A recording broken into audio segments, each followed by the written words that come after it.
بسم اللہ الرحمن الرحیم۔ آج کے ویڈیو میں جانیں گے 7 محرم کو کیا ہوا پانی کی بندش کا حکم۔ 7 محرم الحرام 61 ہجری کو کوفہ کے گورنر عبیداللہ ابن زیاد نے یزیدی فوج کے کمانڈر عمر بن سعد کو ایک خط لکھا جس میں حکم دیا گیا تھا حسین اور ان کے ساتھیوں کے لیے فرات کے پانی کا ایک قطرہ بھی باقی نہ رہے، ان پر پانی کا راستہ اس طرح بند کر دو جیسے عثمان بن عفان پر بند کیا گیا تھا۔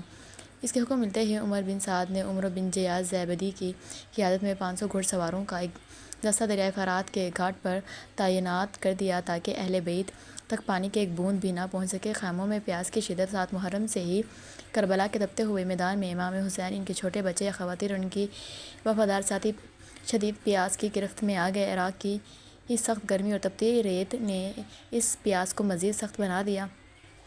خاص طور پر امام حسین کے 6 ماہ کے بیٹے علی اصغر اور دوسری معصوم بچی جیسے جناب سکینہ کے لیے پانی کا نہ ہونا بہت سی بڑی تکلیف تھی۔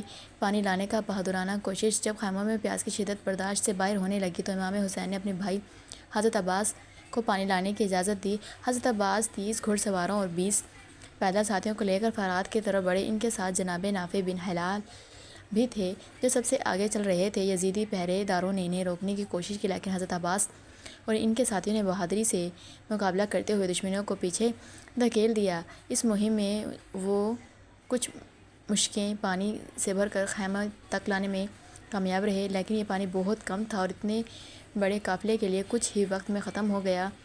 اعزازداری میں اس دن کی اہمیت۔ مجالس اور اعزازداری کی روایات میں 7 محرم کا دن خاص طور پر حضرت عباس علمدار کے نام سے منسوب ہے۔